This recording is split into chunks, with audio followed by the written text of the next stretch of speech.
सबसे पहले बात एनसीपी नेता शरद पवार के अध्यक्ष पद से इस्तीफे पर बात करेंगे। शरद पवार ने अपने पद से इस्तीफा दे दिया है। ये 3 तस्वीरें देखिए पहले आप, 3 बड़ी खबरों से जुड़ी ये 3 तस्वीरें। पहली खबर, सवाल ये कि एनसीपी का नया बॉस कौन होगा। शरद पवार ने जैसे इस्तीफा दिया उन कार्यकर्ता भावुक हो गए, लेकिन पार्टी में चल रहे खींचतान के चलते क्या पवार को अपना पद छोड़ना पड़ा, इस पर बात करेंगे। और सवाल ये कि आखिर एनसीपी का नया अध्यक्ष कौन होगा। वहीं दूसरी खबर की बात करेंगे अशोक गहलोत के कर्नाटक दौरे की। अशोक गहलोत ने कर्नाटक दौरे पर एक बार फिर राम नाम का जिक्र कर दिया और बीजेपी को निशाने पर लिया। तीसरी खबर की बात होगी सैनी समाज के आंदोलन से जुड़ी। सैनी समाज का आंदोलन खत्म हो गया है, लेकिन आगे क्या, क्योंकि वार्ता के बाद अब कमेटी और रिपोर्ट का आश्वासन दिया गया है।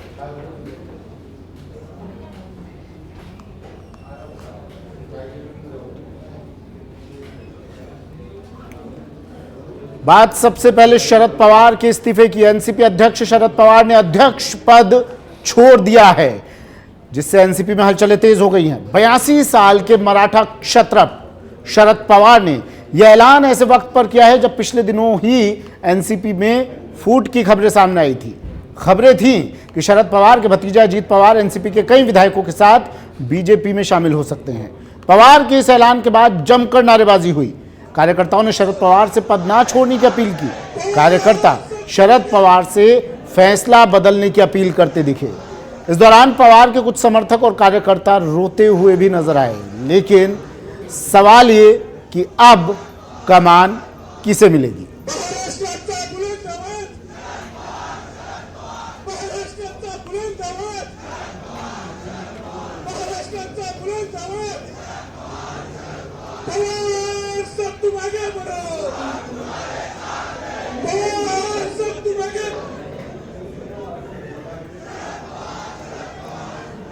पवार का सियासी सफर ग्राफिक्स के जरिए आपको बता रहे हैं।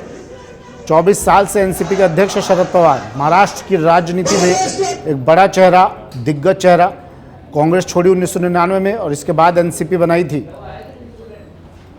महाराष्ट्र के सबसे यंग मुख्यमंत्री बनने का भी रिकॉर्ड शरद पवार के खाते में ही दर्ज है। 1993 में चौथी बार इन्होंने मुख्यमंत्री पद की शपथ ली थी। और अब जब अजीत पवार, इनके भतीजे हैं, इन्होंने बीजेपी के साथ, खबरें ऐसी आई कि कुछ विधायकों के साथ अजीत पवार बीजेपी में शामिल हो सकते हैं, तो खबरें ये तैरने लगी हवाओं में कि शरद पवार इसी से नाराज़ होकर इस्तीफे का ऐलान उन्होंने कर दिया। आईसीसी के प्रेसिडेंट बने थे 2010 में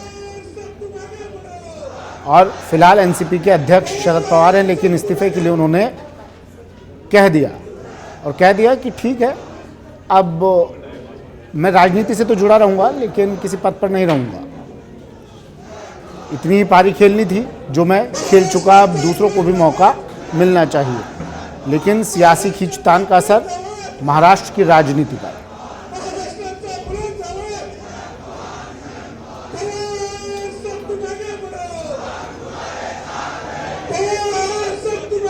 हालांकि राजनीतिक हलकों से चर्चाएं ये भी आ रही हैं कि शरद पवार, जब से उनके भतीजे ने बीजेपी में जाने की खबरें आई कि उनके भतीजे कुछ विधायकों के साथ बीजेपी में जा रहे हैं, उसके बाद से खबरें तैरने लगी कि शरद पवार अपनी ताकत देखना चाहते हैं।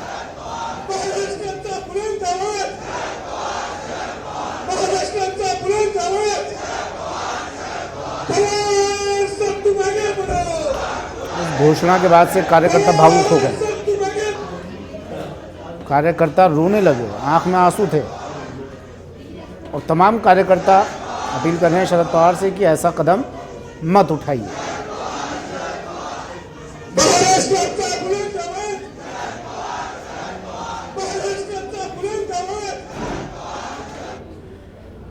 कनिका कटियार मेरी सहयोगी दिल्ली से हमारे साथ सीधा जुड़ गई हैं। कनिका, इस खबर को पुष्ट कीजिए पहले आप और अपडेट बताइए, क्योंकि कार्यकर्ता समर्थक अपील कर रहे हैं, भावुक हो रहे हैं, कह रहे हैं कि ये कदम मत उठाइए साहब।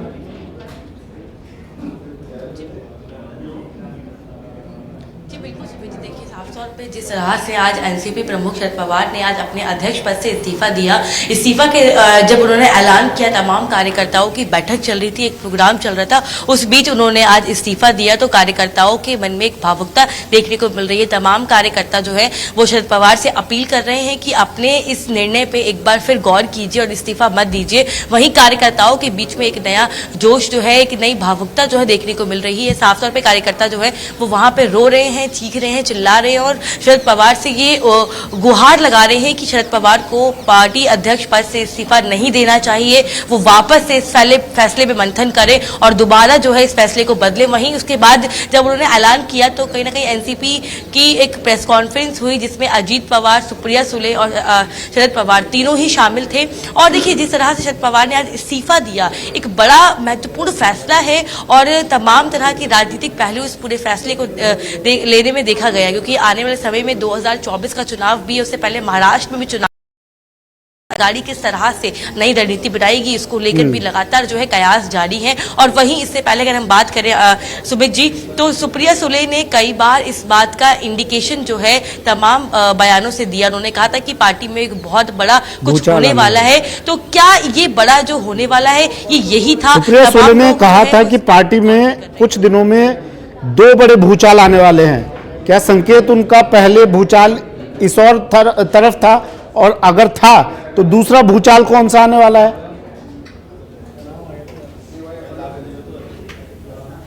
देखिए बिल्कुल सुमित जी, जिस तरह से आज सुप्रिया सुले ने उससे पहले जो बयान दिया था कि पार्टी में 2 भूचाल आने वाले हैं, तो कहीं ना कहीं अब उसका जो कयास यही लगाया जा रहा है कि क्या पहले से ही रणनीति जो है बना ली गई थी? क्या शरद पवार से इस्तीफा जो है पहले डिसाइड कर लेता? और जिस तरह से देखिए शरद पवार की अगर बात करें तो एक कद्दावर नेता है, हिंदुस्तान की राजनीति में लगभग 60 साल से राजनीति करते आए हैं और महाराष्ट्र से लेकर देश के तमाम मुद्दों में उनका एक महत्वपूर्ण रोल देखा गया है। तो अगर शरद पवार को अपना इस्तीफा देना ही था तो आज उन्होंने सामूहिक जो है लोगों के बीच में इस्तीफा दिया। तो ये भी कहा जा रहा है ना, कद्दावर नेता हैं, महाराष्ट्र की राजनीति में कोई अछूता नहीं है। उनके दिग्गज पने से शरद पवार को जानते हैं, राजनीति के सूरमा है वो महाराष्ट्र में। कहीं ऐसा तो नहीं, जब से अजीत पवार की खबरें तैर रही थी हवाओं में कि अजीत पवार कुछ विधायकों के साथ बीजेपी में जा रहे हैं, अपनी ताकत दिखाना चाह रहे हो शरद पवार, ये भी कोई खेला हो महाराष्ट्र में? देखिए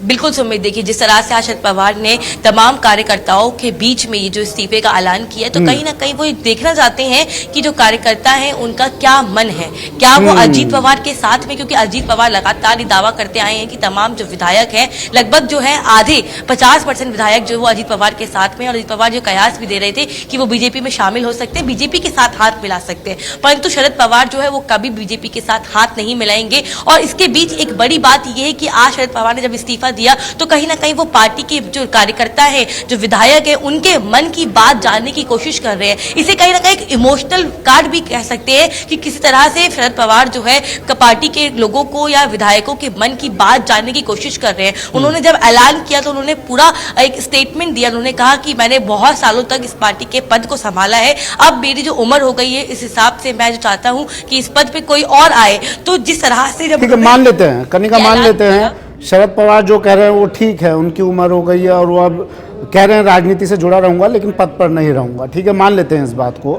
वैसे ऐसा लगता नहीं है जो सियासी घटनाक्रम चल रहा है कि ऐसा कुछ होगा, समर्थक रो रहे हैं, भावुक हो रहे हैं। लेकिन अगर इस बात को मान भी लिया जाए कनिका, तो अब अगला बॉस कौन, इसको लेकर भी खींचतान होने वाली है कुछ दिनों में।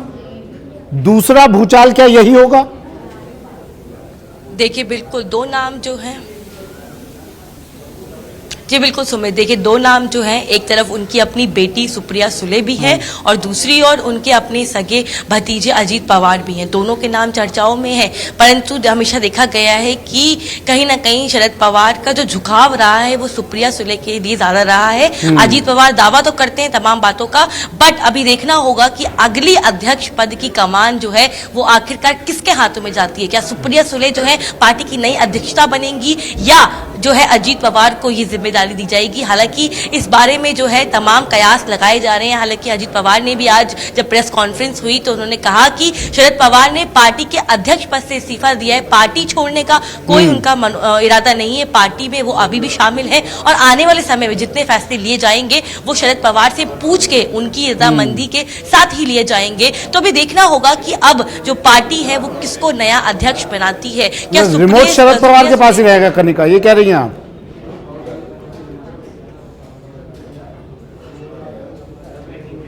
सबसे बड़ी बात है जो अगर पुरानी घटनाक्रम की बात देखें, तमाम बड़े फैसले जब भी महाराष्ट्र में लिए गए हैं वो शरद पवार की मंजूरी से लिए गए हैं। अध्यक्ष कोई भी क्यों ना हो, पार्टी का फैसला हमेशा शरद पवार लेते आए हैं। और साफ तौर पे आज अजीत पवार ने भी ये चीज बोला है कि पार्टी जब भी कोई फैसला करेगी तो उसमें जो है शरद पवार की जो भूमिका है वही रहेगी जो उनकी भूमिका पहले हुआ करती थी। बट अब ये देखना होगा कि अगर अजीत पवार अध्यक्ष बनते हैं तो क्या स्ट्रैटेजी में कोई चेंज आएगा। जो अभी तक जो जिस तरह से पार्टी चलती आई है उसमें कोई नियमों में चेंज होगा, और अगर सुप्रिया सुले बनती हैं तो फिर पार्टी किस नई दिशा में अब आगे बढ़ेगी, क्योंकि आने वाले समय में 2024 की लड़ाई और वही महागठबंधन की तैयारी भी जारी है। तो अभी देखना होगा कि नया अध्यक्ष कौन बनेगा। परंतु एक चीज मैं आपको क्लियर बता दूं सुमित, कि जिस तरह से आज शरद पवार ने तमाम कार्यकर्ताओं के बीच में इस्तीफा दिया है तो कहीं ना कहीं उन्होंने एक इंडिकेशन भी दिया है, एक मैसेज भी दिया है कि अगला जो नाम होगा वो कहीं ना कहीं सुप्रिया सुले का ज्यादा हो सकता है as compare to Ajit Pawar. ठीक है, शुक्रिया कनिका तमाम जानकारी के लिए हमारे साथ जुड़ने के लिए। बात अब मुख्यमंत्री अशोक गहलोत के कर्नाटक दौरे की। मिशन कर्नाटक दौरे पर रहे सीएम अशोक गहलोत ने कांग्रेस अध्यक्ष मल्लिकार्जुन खड़गे के साथ पार्टी का चुनावी घोषणा पत्र जारी कर दिया। घोषणा पत्र जारी करने के साथ ही सीएम अशोक गहलोत के निशाने पर बीजेपी और पीएम मोदी रहे। एक बार फिर अशोक गहलोत ने कहा कि बजरंग बली और राम के नाम पर बीजेपी राजनीति करती है। अशोक गहलोत ने कहा कि जनता बीजेपी के जुमलों से परेशान हो चुकी है और अब परिवर्तन आएगा।